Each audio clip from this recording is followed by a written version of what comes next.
The New Zealand city of Christchurch is now bracing for strong winds which threaten to cause more damage to the shattered city. Strong aftershocks have continued to rock parts of the South Island following Saturday's 7.1 magnitude earthquake. The New Zealand Cabinet will meet today to discuss a relief package to help rebuild the region. For the latest, New Zealand correspondent Dominique Schwartz joins us now from Christchurch. Dominique, good morning. So just how strong have those winds been over the last 24 hours? They've been quite strong, up to 130 kilometres an hour, some of the gusts. Now, that's not in Christchurch at the moment, but that weather is expected to come in later in the day. You can probably hear the chopper in the background. I hope it's not too noisy. But they've been flying in and out over the last few days, bringing people in to have a look and obviously studying what needs to be done to try and get this place back on its feet. I can see that police mark-off behind you there, that yellow tape. So how much of downtown Christchurch is actually sealed off because of the earthquake? I think it's around about 7 blocks now. And look, I mean, this is a Monday morning. This place would ordinarily be teeming with people and traffic. And as you can see, I mean, down here there's just absolutely nobody. And for about 7 blocks in the city, that's the story. The buildings like this are in pockets. There are pockets in the city where there are destroyed buildings. But as a result, that means that a whole area's had to be cordoned off. So when we know that roads have been affected, that sewers and pipelines were cracked and broken as a result of the quake, it was at 7.1.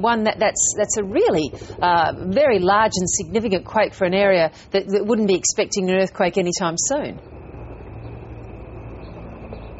Well, I think when people were talking about the big one, everyone always expected it was going to be Wellington. So certainly people here and people around the country are quite shocked that it was Christchurch.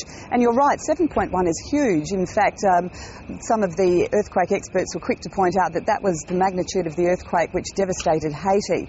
Now, obviously, it's a different story here. A lot of the buildings have been built to withstand earthquakes. And most of the buildings that have been badly affected, particularly here in the city, are the older ones.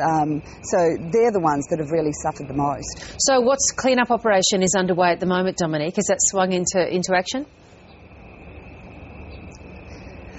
Yes, well, obviously, people are trying to clean up their homes if they're not too badly damaged and they're allowed into them. In the city, we've had teams of people, engineers, walking around trying to work out which buildings are actually needing to be condemned and which buildings are still safe to go into. So what they've been doing is they've been going around putting a green sticker on buildings which you can go into and a red one on those that are condemned. They were hoping to get that done yesterday, but there are about 90 buildings in the city and there's 500 over the whole area of Canterbury that are damaged. And so it's going to be a big job. The Prime Minister John Key was saying yesterday that it could be months before we know exactly which buildings really need work on them, because a lot of the structural damage will be hidden. So it could be months before this place gets back to normal. Schools are shut until Wednesday and businesses here are closed probably at least until then. So yes, a very, very quiet morning in Christchurch. I'd be flattened if I was here on a normal morning.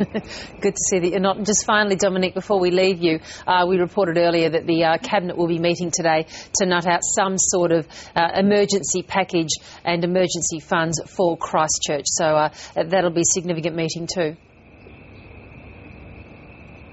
It will be, yes. At the moment, Treasury is estimating that the damage bill will be probably $2 billion and it could be more. So that's a huge amount of money. So the Cabinet is meeting to try and work out what it's doing. The state of emergency has been continued until at least Wednesday. So there's a lot of work to be done here yet.